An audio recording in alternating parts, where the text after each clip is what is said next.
कान्छी आज सब्जी के बनाउला के बनाउनु ए आलु र प्याजमा झोल हालिदिने हो ए तेरो बिहानै आलु प्याज बेलुकी आलु प्याज दिक्क पैसामा त यसो गर न मासु नखा धेरै भयो खै 1000 रुपैयाँ हो त के को 1000 रुपैयाँ पैसा मान लाग्दैन कमाएर राख्दिएको छ ए आलु प्याज मेरो कमाइले लिएर आएको हो अर्काको कमाइ खाएर बस्नेले जे पकाइदिन्छ त्यही खाएर बस्नु नि ल अब के भन्नु त तिम्रो कान्छामा आउनलाई भएर मैले भने हो अब मामा चाहिँ आलु प्याज खुवाउ न मेरो इज्जत जाने होइन क्या अरे ओहो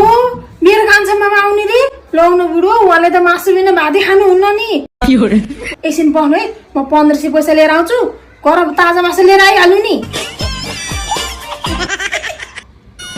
पैसा चाहिँ कहाँ राखेको छु मैले ए यहाँ छ क्यारे मामा पनि कस्तो हुनुहुन्छ भने एकल फोन त गराउनुपर्छ खबरै नदिई आउनुहुन्छ भने मामा कहाँ आइपुग्नु भएको नि आफै फोन गरेर बुझ्नु पर्यो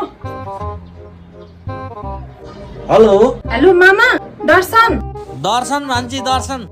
अनि हजुर आउँदै हुनुहुँदो रहेछ त मलाई फोन गर्नु पर्दैन नि एक अनि हजुरको ज्वाइँ प्यारोको म प्यारो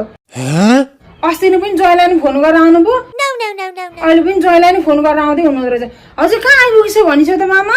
तिमीलाई कसले म आउँछ भनेर भन आउनु पर्ने काम भयो भने म पछि आउँछु त्यही पनि तिमीलाई फोन गरेर आउँछु क्या म ए हस् हस् ए कुरो यस्तो पो रहेछ मासु खाने बाना पारेर पो यिनले यस्तो भनेको रहेछन् यिनलाई मैले एक कराई आलु प्याजमा रस हालेर नखाइ त कहाँ छोड्छु र बुढो मामाले भन्नुभएको आलु प्याजमा एक कराई झोल हालेर राख्नु रे हे तिम्रो सबै कुरा बुझिसकेँ मैले आज मेरो घर भाए हो न म हिँडेँ अब बुढीको कमाइ खाएर बस्नेको घुर्गी यिनको घुर्गीले म डराउँछु No, no, no.